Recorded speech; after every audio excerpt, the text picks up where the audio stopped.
Aí sim, minha galera abençoada, John O'Lock na voz. E se prepara que hoje a gente vai abrir uma das sagas mais sinistras e cheias de treta de toda a Bíblia. Hoje a gente vai desenrolar Gênesis capítulo 37 e a parada vai ficar séria. Pega a visão. A gente vai conhecer o filho preferido do Jacó, um moleque sonhador e meio exibido chamado José. Ele era o queridinho do papai, ganhava presente da hora e tinha uns sonhos que pareciam mais filme de ficção científica. O problema? Os irmãos dele odiavam ele com todas as forças. A gente vai ver uma história de ciúmes, inveja, traição e uma decisão cruel que vai mudar a vida de todo mundo para sempre. Se você já teve treta com o irmão ou já se sentiu injustiçado, já esmaga o like aí embaixo e se inscreve, porque a história de José vai te ensinar que mesmo no fundo do poço, Deus está escrevendo um roteiro de virada. Bora nessa! Se liga nessa fita. Jacó, que agora é Israel, tava lá de boa, morando na terra de Canaã. E ele tinha 12 filhos, tipo um time de futebol com um reserva. Mas tinha um que era o xodó, o craque do time pro pai. José, o filho que ele teve na velhice com sua amada Raquel. Jacó amava tanto o moleque, que com 17 anos mandou fazer uma túnica colorida, toda chique, só pra ele. Imagina a cena na quebrada de Canaã. 10 irmãos mais velhos ralando no sol, cuidando de ovelha, cheirando a bode, e o José desfilando pra lá e pra cá com sua jaqueta da Supreme, da antiguidade, todo estiloso. É óbvio que ia dar ruim. A Bíblia diz que por causa disso, os irmãos dele o odiavam e não conseguiam mais falar com ele na moral.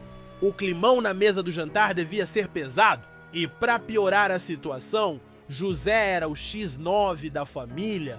Ele via as mancadas dos irmãos no campo e ia correndo contar tudo pro pai.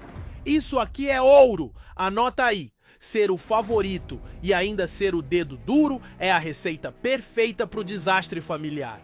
Como se não bastasse, José começou a ter uns sonhos muito doidos. E com a sensibilidade de um elefante numa loja de cristais, ele contava tudo pra todo mundo.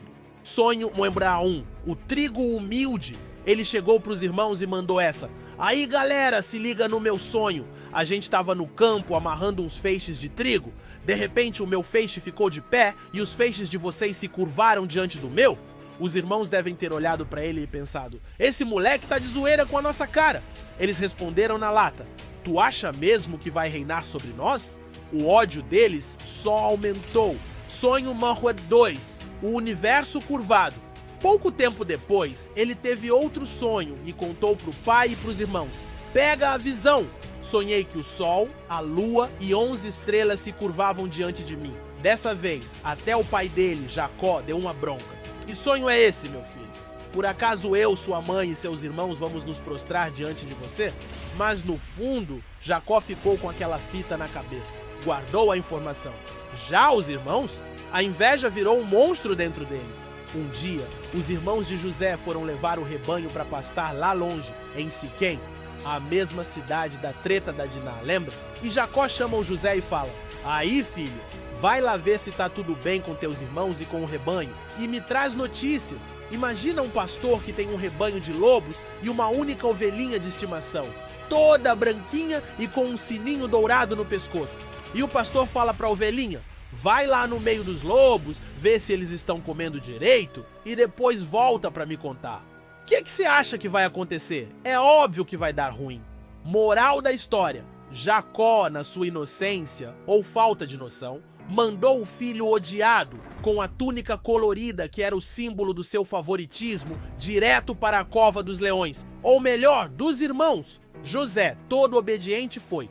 Chegou em Siquém, não achou os caras. Um homem o encontrou perdido e falou que eles tinham ido para Dotã, e ele continuou a busca. Quando os irmãos viram o José chegando de longe, com sua túnica colorida brilhando no sol, o ódio explodiu.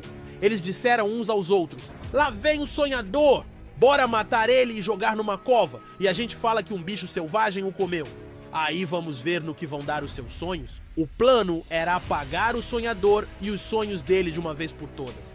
Mas Rúben, o irmão mais velho, que tinha um pingo de consciência, talvez por causa da mancada que ele deu com a Bila, tentou salvar o moleque. Ele disse, aí galera, sem sangue, não vamos matar ele, joga ele nessa cova aqui no deserto, mas não levantem a mão contra ele.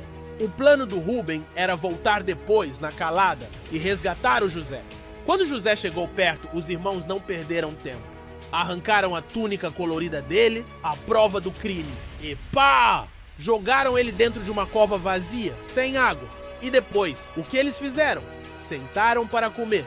Tá ligado na frieza?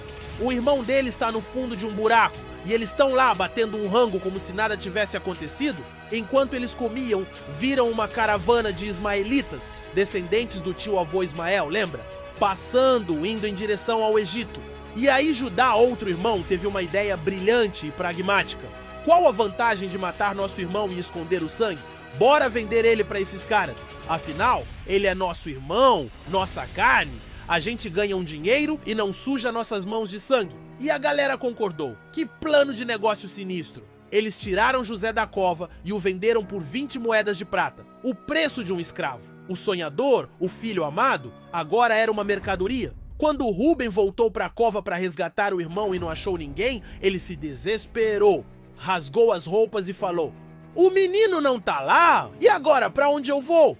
A culpa bateu! E qual foi o plano dos irmãos para encobrir o crime? Pegaram a túnica colorida de José, mataram um cabrito e mergulharam a túnica no sangue. Levaram pro pai Jacó e mandaram essa na maior cara de pau. "Achamos isso aqui! Vê aí se é a túnica do teu filho ou não."